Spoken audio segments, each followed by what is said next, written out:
obviously, where else can I start but Ukraine? It's what everybody is talking about right now, and it's a humongous deal. So, like I said, I apologize if I'm a little bit all over the place here, you guys, because I have so many different angles that I would like to cover. And I do really think that this is an example of people engaging in and projecting upon others the false dichotomies that the media, likes to take advantage of and create. Usually it's over a culture war issue. They create a false dichotomy, and then the fight is how they make their profits on viewership. They just continue propping up some stupid culture fight, and they know that's how they can bring in viewers, right? And I think that applies to issues of foreign policy too, even though it might not be so much of a culture war type of a topic. I think that we engage in false dichotomies here, you guys. We look at this and we have to find a good guy and a bad guy, and that's not how the world works at all. So if you're one of these people who thinks that the United States or Putin is somehow like a good faith, good actor, I just think you're wrong. And there's plenty of nuance to get into on that as well. I also do want to apologize, you guys. I was just wrong about this. I was not, inclined to believe that this scale of an invasion would occur. And the reason I was not inclined to believe that is because I don't believe the United States intelligence agencies, and I will not believe them going forward just because they're right 1 in 100 fucking times. That does not lend any credibility. So that's reason number one, is that they've been proven to be wrong on so many different issues, so many times in the past. Weapons of mass destruction being a rather prominent, rather recent one. Kabul's not going to fall, another rather prominent, rather recent one, right? So I'm not inclined to trust these sources at all. I'm certainly not inclined to take the Pentagon or the State Department's word for things or play stenographer for them like most of the media does. So I didn't, the evidence that this was going to happen was not entirely compelling to me for those reasons. And the other thing is that the Ukrainian Foreign Ministry themselves, the Ukrainian government was sort of downplaying the possibility here and saying they weren't expecting a full-scale invasion like this. So, I just want to apologize, you guys. I'm here to bring you guys the news, and I got this one wrong, flat out. And I would like to think that I'm big enough to come up here and apologize for that and acknowledge when I get something wrong. I got this wrong. The invasion did occur. So, but again, let's set the context here a little bit before we get into the details. So I'm going to give a couple of caveats for everything that I say here, because people tend to engage in false dichotomies. So if you start criticizing one side or another, they assume that you're siding with the other side. It's just nonsense, you guys. Please break yourselves of that tendency, okay?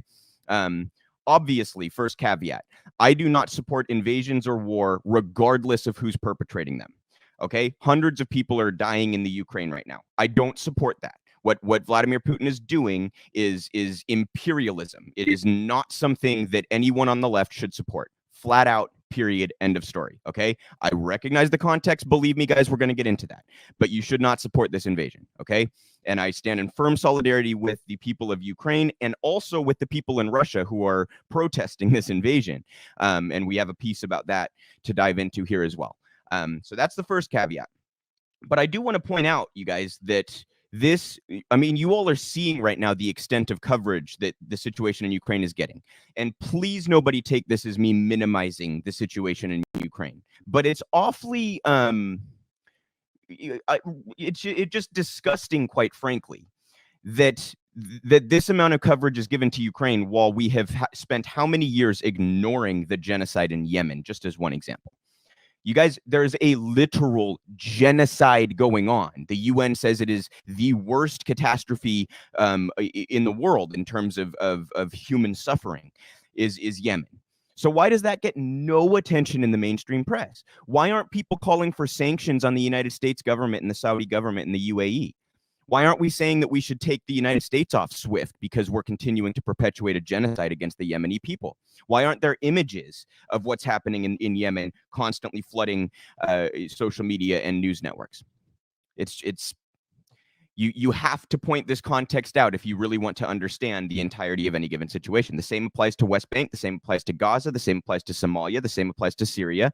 The same applies to Iraq. The same applies to what we recently did in Libya. The same applies to the fact that millions of Afghans are starving right now because we have seized Afghan reserves. So I just want to make sure that it's put fully into context, you guys. For the United States, this alone is not a point. It's just context. This is not really, I'm not trying to say this justifies anything on behalf of Russia or Putin. But let's look at the United States history. For us to condemn others of violating international law, I mean, I'm sorry, we're by far the biggest perpetrator of violations of international law. What has our effect been around the world, you guys? Vietnam, Cambodia, South Korea, Indonesia, East Timor. What has our effect been around the world? I mentioned the Middle East, Syria, Iraq, Afghanistan, Libya, West Bank, Gaza. What has our effect been in Africa? If you want to go back to the African slave trade, I mean, even since then, Sudan, right? Somalia. I mean, what are we actually doing around the planet? What are our sanctions doing right now in Cuba and Iran? Illegal sanctions that are hitting civilians, okay? What have we done in Latin America, you guys? My God, Panama, Nicaragua, Chile, Argentina. I mean, we could just go on and fucking on and fucking on. Okay. So I do find it deeply hypocritical for the United States to, under the guise of international law, criticize another country or implement sanctions on another country when we are constantly committing war crimes and perpetrating this type of violence and offenses to international law. We have veto power at the UN. We constantly veto resolutions that condemn us and our allies for these actions. So that context, I feel, is necessary before we can dive in to the specifics about the Ukraine, okay? And I wanted to make sure to put that sort of out there before we get into some of these details. For those that haven't followed the specifics, Putin has recognized the Donetsk and Luhansk regions. I'm sorry, I'm so bad at pronouncing these areas and names and things. I'm awful at it. If you guys have not recognized that yet, you will as you continue to watch my show. Putin has recognized the independence of these regions, which are largely ethnically Russian regions in the eastern Ukraine. Okay. The invasion has gone beyond those regions. The invasion is seemingly all over the Ukraine. It's even in Kiev, and the Volodymyr Zelensky, president of Ukraine, is not running. I don't know if you guys have seen this. He's posting videos and screenshots of him in the streets in Kiev. So Ukraine is fighting back. Russia is continuing forward, but there are talks now of negotiations or discussions being had on the Belarusian border. We'll see if anything comes of that. But that's kind of just where things stand right now, I suppose you could say. And with that, I want to show you guys a handful of articles here that dive into some of the different angles. And again, you guys, I really do apologize if I'm all over the place. There's so many different things about this that I want to make sure to say. So I apologize if I'm coming off a little bit unorganized here. We are going to start with a common dreams piece about the potential for nuclear war here, which is, devastating and terrifying. Unacceptable and reckless. Putin puts Russian nuclear forces on special alert. We're horrified that Putin has escalated the potential for nuclear war, said one peace group. Russian President Vladimir Putin was condemned on Sunday after ordering his military to put its nuclear forces on special alert. The move, made in response to what Putin called aggressive statements by members of the North Atlantic Treaty Organization, makes it easier to launch nuclear weapons more quickly, though it doesn't necessarily mean that Russia intends to use them. According to BBC security correspondent Gordon Correra, Putin is likely trying to deter NATO support for Ukraine by creating fears over how far he is willing to go and creating ambiguity over what kind of support for Ukraine he will consider to be too much. Still, anti-war advocates expressed alarm and outrage over Putin's move and called for several level-headed negotiations to begin about a swift end to the conflict before it potentially spirals into a nuclear catastrophe. So obviously, you guys, in today's day and age, any sort of conflict has this horrifying potential of escalating to a degree where mass destruction occurs. And that shouldn't be downplayed here, right? This has potential to turn into something major. And they mentioned their NATO, and you guys, again, I'm so sorry I'm all over the place, but for another added bit of context, and I know I've brought this to my audience before, I know a number of you probably know this, but in case you don't know the backdrop, in 1990, James Baker made a promise to Russia. James Baker, then Secretary of State, he said NATO will not move 1 inch further east. You can go look at a map at how far east NATO has moved since the late 90s. So we've spent a quarter century moving NATO towards Russia, which is obviously aggression, you guys. Again, I want to be very clear. I'm not saying this to justify the invasion of Ukraine. I'm providing context. But that is very real context. And we know, as I've mentioned before, how the United States would respond to this kind of behavior if the tables were turned. Just go look at the Cuban Missile Crisis. Okay. Imagine if Russia was like arming neo-Nazis in Canada or something that wanted to, like, I mean, we're escalating this in so many different ways, and that part gets totally left out of the discussion, right? But the potential here for nuclear war is horrifying. I really hope it doesn't come to that. I'm not anticipating in the immediate future that it will. But I do want to point out, you guys, to all of those who are talking about sanctions, I have 2 points to make on this. First of all, if you think Putin invaded Ukraine without the expectation that he would be hit with heavy sanctions, you are out to lunch. Of course, he recognized there would be a response, you guys. Do you think that Vladimir Putin just thought, well, I'll go invade Ukraine and they'll do nothing? No, of course he knew there would be sanctions. So that kind of disproves the notion that those sanctions are actually going to affect his behavior at all, doesn't it? At most, implementing these sanctions is a perfunctory exercise. At worst, it's out and out performative, where Joe Biden gets to look tough, but nothing really changes.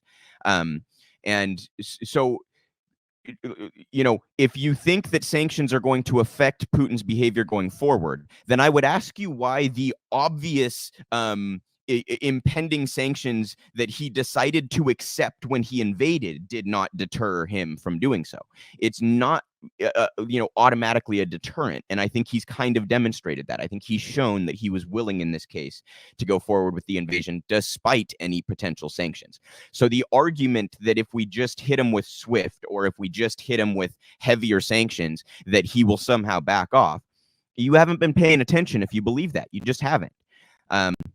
And speaking of these sanctions, we have another piece to show you here. This is in the Daily Poster, and it's about how ineffective those sanctions would be because of the corruption and deregulation in the United States, which allows Russian oligarchs through Wall Street avenues to avoid the hit that they would take from such sanctions. This, again, the Daily Poster. It's by Julia Rock and David Sirota.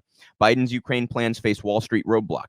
Corporate lobbyists thwarted measures that could strengthen sanctions against the Putin regime, and they were lobbying as the threat of war intensified. In response to Russia's invasion of Ukraine, President Joe Biden is expected to soon announce more sanctions aimed at Vladimir Putin and his cadre of oligarchs. The theory is that unlike sectoral sanctions that could harm the broader Russian population, inflicting financial pain on Putin and his wealthy cronies could force the Russian government to the negotiating table. First, I do want to dispel with the notion that sanctions can be as effectively targeted as I think they framed that, because there's almost always domestic policy that you can implement to sort of send the harm from those sanctions down to the working class. And we're already seeing, you guys, that there are like issues with credit cards and ATMs and things in Russia. So if these sanctions were targeting the oligarchs, they did a pretty shitty job of that, didn't they? We also know how the U.S.'s sanctions have gone in the past. We know how they affect Iran. We know how they affect Cuba, many other countries, universally condemned by the international community because of the harm that those sanctions inflict. So I just want to dispel with the notion that you can simply choose to do sanctions that target a particular group. It's just very difficult to do so in a way where that group cannot then send the harm from those sanctions onto the working class or the poor. Carrying on. But while such a move might help deter further Russian incursions, Biden faces a significant obstacle: corporate lobbyists' success in shrouding the American finance industry in secrecy, which makes it far easier for Russian oligarchs and their business empires to evade economic sanctions. The situation spotlights how America's money-drenched political process can create national security challenges and affect Wall Street's overwhelming power to shape U.S. regulatory policy, fueled by massive campaign contributions and an army of lobbyists, may defang some of the White House's most potent economic weapons against an international adversary. More than 2 decades ago, federal investigators warned Congress of potentially illicit streams of cash flowing from Russia into the opaque American financial system, and leaks of the so-called Panama Papers and Pandora Papers over the last few years suggest these flows have only increased, as have oligarchs' attempts to evade sanctions. Of late, law enforcement officials and sanctions experts have been sounding ever louder alarms about weak transparency and disclosure requirements, specifically in the most opaque corners of the economy: private equity firms, hedge funds, shell companies, and investment vehicles such as real estate funds and art assets. And because such entities target high net worth individuals as clients, disclosure loopholes for them could particularly undermine oligarch-focused sanctions. Biden doesn't need Congress to crack down on money laundering through such shadowy conduits. His Treasury Department could receive a rule proposed during the Obama era under the half-century-old Bank Secrecy Act to extend existing disclosure rules to private funds and pooled investment vehicles, but he has so far declined to do so. The department also recently backed off tightening such rules for the art industry, even after a bipartisan Senate report spotlighted that industry's role in helping Russian oligarchs evade existing sanctions, such as by laundering money through auction houses. Art, you guys, obviously, because its value is so subjective, it is prime for money laundering. It's just one of those things. There's not really much you can do about that, at least at the structural level, because, again, its value is very subjective. Anyhow, the point here is that our corruption and our deregulation of our financial institutions has made it easier for Russian oligarchs to dodge the sanctions that are being discussed as a response. The other point I want to make about these sanctions, you guys, and I just feel like I'm fucking all over the place. I'm so sorry. We act as though if we just cut them off SWIFT or something, that would be the end of it. Guys, escalation is escalation. If we cut them off of SWIFT or go with heavier sanctions, there will be a response from Russia. They won't just do nothing. There'll be a further response. And if you continue down this path where you just keep on implementing sanctions and arming rebel groups that oppose Russia and this kind of thing, keep pushing NATO East, etc., if you just continue all of the aggression in different ways, all you're going to do is continue escalating towards a nuclear war, towards a hot war on the ground with American troops. Okay, so the idea that we can just hit them hard enough that it like ends the whole thing, that's nonsense, you guys. That's nonsense. When you're talking about international relations, the opponents or the other countries, other nations, other leaders, they also have a say in how things go. The United States seems to think that we can just sort of dictate the way that the world responds to our actions. It's not as though you implement SWIFT sanctions and then boom, Russia throws their hands up, fine, we're done. I mean, I'm sorry, you're just incredibly naive if you think that would be the response. So from all angles, I view heavy sanctions as questionable at best, you guys. I wish that there was a way to respond to this kind of aggression that did not hit Russian civilians and did not escalate the situation, but it seems pretty clear to me that heavier sanctions would do both. And that doesn't actually solve the problem at all. It doesn't address the problem at all. It doesn't deter Russia from this kind of action at all. And again, you guys, please keep in mind the context. When we talk about these sanctions, should the United States be sanctioned for what we've done in the Middle East? Should most of my viewers are American? Should all of us in our communities, be denied access to basic goods and services because our barbaric government decided to go forward with a bunch of wars that we don't support? We decided to engage in ethnic cleansing in the Palestinian territories, decided to commit a genocide in Yemen. Should we all suffer because of those decisions that we disagree with? If your answer to that is no, then I would implore you to consider that about the Russians as well. And in fact, we'll go ahead and get to this piece right here. This is a Jacobin piece about how many in Russia are responding to this. In the streets of Moscow, Russians are shocked by Putin's war. This is by Alexei Saknin. Vladimir Putin claims that he is demilitarizing Ukraine by invading it with tanks and bombs. In Moscow, ordinary Russians don't understand what their government is planning, but they're shocked by the assault on a neighboring country. Unlike the residents of Donetsk, Kharkiv, and Odessa on February 24th, Muscovites did not hear explosions in their city. Russian citizens learned about the outbreak of war, which the spokesperson for the foreign ministry described as an attempt to prevent a global war from the news. The president's spokesman, Dmitry Peskov, sounded confident that Russians will support the operation in Ukraine just as they supported the recognition of the DNR and LNR, referring to the Donetsk and Luhansk People's Republics. But on the evening of the first day of the war, several thousand Muscovites gathered on Verskaya Street to express their disagreement with him. The police blocked Pushkin Square, but people moved in fairly dense crowds along the boulevards, Verskaya and surrounding alleys. Young faces predominated. The same young faces prevailed 10 years ago on Bolotnaya Square. I'm so bad at pronouncing shit, you guys. I'm so sorry. And Sakharov Avenue during the anti-Putin protests of 2011 and 12. But the atmosphere has changed radically over the years. In 2012, the angry citizens were proud of their gushing creativity. Hundreds of slogans, banners, and chants. Their authors were competing in wit. Now people mostly moved in silence. They chanted a single slogan, no to war. At least 955 people were detained in the evening. There were not as many protesters as at the biggest rallies in recent years, but not as few as one would expect on a Thursday evening, the first day of the war, when confusion and depression everywhere reigned. But most of these people were, if not hardened protesters, in one way or another, a part of the opposition milieu. The politicized middle class is predictably dissatisfied with the radical moves of the country's leadership. But what about the vast majority of Russians not involved in this anti-war movement? I spoke to some of them. Who needs war? Of course I am against the war, says a mother walking with her children in Tagansky Park. Who needs war? I feel very sorry for the people. I cried all day today. I'm afraid for my children. What will happen to them? Her two children, who look about 6 and 8 years old, meanwhile, happily run around us. But at one point, the boy stops, snuggles up to his mother, and asks, Mom, can Snoop become a service dog so that he can protect us? I walked from Taganskaya Square to the Pokrovsky Monastery near, I'm not even going to try with that one, you guys. I approached all kinds of people, young girls, grannies selling flowers, workers in yellow municipal vests, and pilgrims going to worship St. Matrona of Moscow. I asked a few simple questions. Almost everyone readily answered. There were those who came up to me themselves. Many spoke hastily as if they were finally breaking a vow of silence. Very bad, said two girls of about 18. Very bad. Continues on here. So I wanted to make the point here that those who are calling for sanctions against Russia are, if you're in a country where you oppose this kind of violence and your government continues to go forward with it, and yet you still think that sanctions that are going to hit the Russian civilians is a reasonable response. I mean, I just don't know what to say to you. I think you're engaging in rank hypocrisy.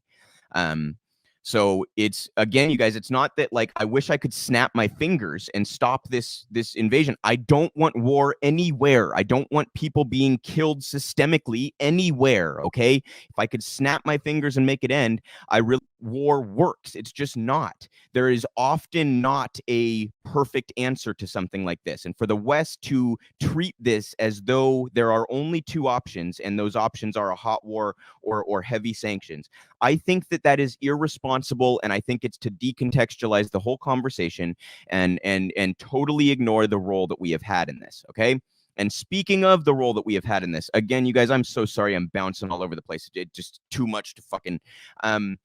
For those that did not follow, in 2014, the CIA helped instigate a right-wing coup in Ukraine, and the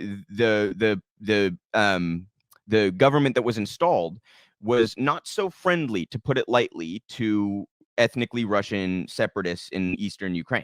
Okay, now they're also, to be totally clear, you guys, I'm reticent to believe some of the reporting that I see on both sides of this, because I know that there is ample disinformation going around on both sides. So but it's pretty clear that the new Ukrainian government, as of the last 8 years, has not been friendly to the ethnically Russian population in its eastern regions. So that's escalation. That's escalation. If I mean, we've seen, just look at how the U.S. has gone nuts for 6 years about Russiagate, right? That all started 2 years after we installed a right-wing puppet in Ukraine neighboring on Russia, fully well knowing that that's escalating with Russia. Okay, so again, please keep this context in mind, you guys. We've spent weeks arming neo-Nazis in the Ukraine. Richard Engel and NBC News highlighted this and glorified it. You guys, they literally had the fucking patches on their shoulder with the lightning bolt S. And we glorified that we're arming and supporting these groups. That is obvious escalation and aggression against Russia. Again, you have to keep that context in mind. Now, to be clear, I'm not suggesting that any of these one single things could have prevented this. I'm not suggesting that. I'm putting all of the context out there because I feel a lot of it is left out of the discussion in the mainstream press. Okay. So to again provide a little bit further context, you guys, and it's not to do whataboutism, it's not to do any of that. I just feel that this part of the discussion is completely left out, and the United States gets treated like some innocent bystander that's just here to help, and that couldn't be a bigger crock of shit. And I hope my audience knows that. We have another Common Dreams article here to show you guys, and this is about what the United States was also doing at the beginning of this invasion. It's by Kenny Stansel. U.S. bombed Somalia amid Russian invasion of Ukraine. You do not, in fact, have to choose between American and Russian imperialism, wrote one anti-war reporter. The correct choice is to detest and resist both. Just before Russian President Vladimir Putin launched his full-scale military assault on Ukraine, which has drawn accusations of potential war crimes and received global condemnation, the United States hit Somalia with the latest drone attack in its 15-year war against the impoverished nation.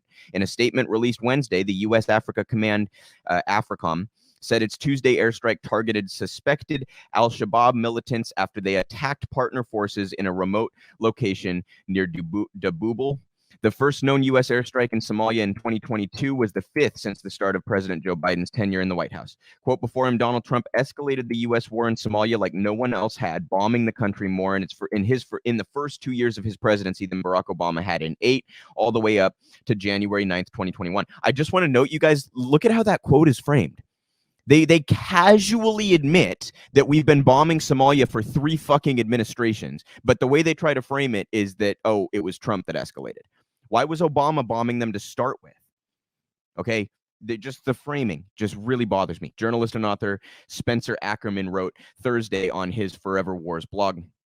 George W. Bush plunged the U.S. into conflict in Somalia in the first place in 2006. So technically there were 2 years on the end of Bush's term too. So you got 4 straight administrations that have done this.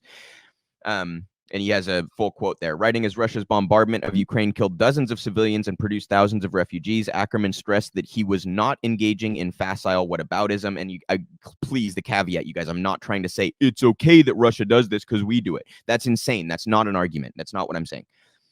Quote, I don't think there's any whataboutism necessary, argued Ackerman. You do not, in fact, have to choose between American and Russian imperialisms. The correct choice is to detest and resist both, with emphasis placed on resisting your own state's aggression, since you stand the greatest chance of success against something justified in your name.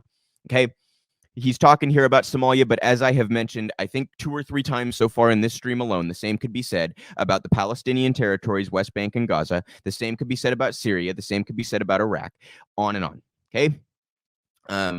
Obviously, we just left Afghanistan, but there were 2 decades of it there, and now we're leaving Afghan starving. Look at what we just did to Libya over the last decade, right?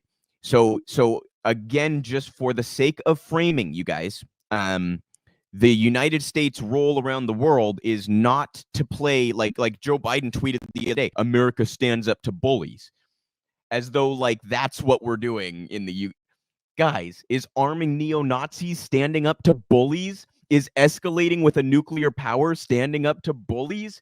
Again, it's not that Putin is the aggressor in the micro sense here, you guys, and I don't want to justify or condone that at all. But is that standing up to bullies? Is what we did in Vietnam standing up to bullies? Is what we did in the Middle East standing up to bullies? Is what we've done in Africa standing up to bullies? Is instigating coups and installing governments as we please throughout Latin America for hundreds of years? Is that fucking standing up to bullies? Give me a break. Give me a break. So the way that the United States is framed as some, innocent, well-meaning good guy here, just wanting to help the poor Ukrainian people, it's nauseating, you guys. It's absolutely nauseating. And by the way, it also creates plenty of ammunition for someone like Vladimir Putin to justify escalation with the West. So even if you want to focus in on this particular conflict, that we have engaged in such rank hypocrisy provides that excuse. It provides, you haven't backed him into the corner where you force him to look like the aggressor, because your hypocrisy gives him enough, rhetorical ammo to try to justify what he's doing. So any angle that you want to take on this stuff, you guys, the United States has been in the wrong all around the world, and has created excuses for others to do things like this. Okay. And again, I want to be clear, any of these individual things that I'm saying, I'm not saying that is the linchpin that caused Putin to invade. I'm saying all of this compiles and matters when we're talking about this conflict, this war, this invasion. Okay. You really have to go back decades and decades if you want to have the full picture here. And the US media is conveniently starting the story at Putin invades, Putin bad. Okay. And again, Putin's bad here. Putin's wrong. I'm not at all trying to say otherwise. So I don't know how many times I can give that caveat, but I'll probably give it a couple more. Another Common Dreams article here that touches on another angle. You guys, obviously, I'm sure my audience is well aware that the military-industrial complex, I mean, I think it was the CEO of Lockheed, it might have been Raytheon, I think it was Lockheed, that just a couple months ago came out and bragged to investors that ratcheting up tensions with Russia and ongoing wars in the Middle East are great for business, right? Wonderful business for them. The genocide in Yemen. Who cares about the Yemeni people? We get to sell some airplanes and missiles, right? BAE Systems gets to sell some weapons, and Boeing and Lockheed, and they get to sell some planes. Northrop Grumman gets to make some fucking money. So, right? So that also is a very important piece of context here, that for decades, when we had an opportunity to calm things down, whether it be with Russia or any other power, there is this part of the incentive that's built in that is always going to benefit from ratcheting up tensions and escalating. And there's no doubt that that has had a profound impact on U.S. foreign policy, because a lot of our Defense Department and a lot of the people in the State Department are coming straight from weapons manufacturers and military contractors, rotating door corruption. So, in addition to the military aspect, this in Common Dreams is talking about the big oil aspect, and how they are attempting to exploit this invasion. Big oil is trying to profit from the war in Ukraine. The fossil fuel industry should be forced to fund the clean energy transition, not allowed to make even more money as the Ukrainian people suffer. Putin's tanks had barely crossed the border into Ukraine before the American Petroleum Institute was out on Twitter attempting to exploit the crisis. Without even a word of solidarity for the people of Ukraine, API launched into a set of 4 demands for the White House, all of which would benefit the industry while providing no help to Europe or Ukraine. We saw API and their allies in the GOP use the same playbook during the early days of the COVID-19 pandemic, when they issued a long list of demands for the Trump administration, who was all too happy to turn the pandemic relief package into a multi-billion-dollar handout to big oil. This time, we can't let them get away with it. That starts with loudly and publicly debunking their arguments and then pivoting to our own real solutions to the energy issues surrounding the conflict and the ongoing climate emergency. First, API called on the White House to release permits for more drilling on federal lands. This is absurd. Nearly 13 million acres of public lands are already leased for oil and gas development, and the industry has stockpiled thousands of unused leases they bought at rock bottom prices. The reason the industry wants more land isn't to rush oil and gas to Ukraine, but so they can claim more reserves and inflate their perceived value. It's a land grab, pure and simple. Second, since polluting on land isn't enough when you can also pollute on water, API called on the White House to issue a new 5-year offshore leasing plan. The Biden administration already made the mistake of holding the largest offshore lease sale in U.S. history, but a judge threw it out. We covered this just a few weeks ago because it lacked any meaningful climate analysis. Either way, it's never enough for big oil. They want to guarantee that they'll keep being able to expand in the Gulf of Mexico and beyond. How a 5-year plan could possibly have any relevance to an immediate conflict is a mystery, but of course that isn't really the point. Third, API demanded the administration accelerate energy infrastructure permitting. This, of course, is the industry's answer to everything. When in doubt, build more pipelines. The energy infrastructure API is talking about isn't the solar panels and wind turbines that could help free us from our dependence on fossil fuels, but the pipelines, refineries, and export facilities that will only deepen our addiction. API likes to pretend that more infrastructure will allow the U.S. to somehow flood the global market with enough oil and gas that Putin won't sell any of his. But that's not how markets work. As long as the world is still reliant on fossil fuels, money will be flowing into the Putin regime. Finally, API threw in the catch-all reduce legal and regulatory uncertainty, a fancy way of saying make sure the rules don't apply to us. Big Oil doesn't like the idea of following the law, let alone being held accountable in court for the damage they've done to the climate. They're equally dismissive of regulations, also known as environmental and public protections, like the Clean Air and Clean Water Acts. At this point, the industry can be pretty confident that their donations to Senator Manchin, Sinema, and the GOP have, and many more Democrats, by the way, have killed the most ambitious parts of Biden's Build Back Better Act, but one can never be sure. And they carry on there, but you guys get the point, right? This is exploiting an issue, a very, very real, serious issue, and minimizing that issue in order to try to, extract more profits from the situation and further monopolize the markets and, do a land grab and get around laws and regulations and all this kind of stuff. It's just what Big Oil does. It's what Big Oil does. So I wanted to make sure to bring that angle as well, that there are these industries that very much do benefit from what is going on in the Ukraine right now. So, I really do apologize, you guys. I feel like I was kind of all over the place. I tried to organize my thoughts going into that segment, but it's just so many different angles to cover, and there is so much nuance and context, and I'm sure I missed a number of things that I wanted to say. But if you take anything away from this segment, you guys, please resist, not just here, but in all issues of politics and international relations and economics and all of it. Please resist the false dichotomies that the media so desperately wants to project onto these narratives and conversations. Please resist it. You don't have to side with either imperialists in this country. And I'll close this in this instance, rather. And I'll close this segment by saying, I stand firmly in solidarity with the people of Ukraine. I hate the phrase thoughts and prayers, but goddamn, they're in my thoughts, sincerely, right? Also the people of Yemen, also the people of West Bank, also the people of Gaza, also the people of Syria, also the people of Iraq, also the people of Somalia, also the people of Sudan, etc. I also stand in firm solidarity with the Russians protesting this invasion, just as I stand in firm solidarity with Americans who are protesting our constant imperialism, okay? So I just want to put the context out there and engage in a little bit of nuance about this stuff. I'm sure I pissed a number of people off in this segment, and perhaps that's partly my job here. But I just want to implore you all not to fall for the false dichotomies, to engage in nuance, and to try to contextualize these kinds of conflicts. When it comes to international relations in particular, you guys, there is almost always like decades, if not centuries of context. And I'm not professing myself to be any sort of expert.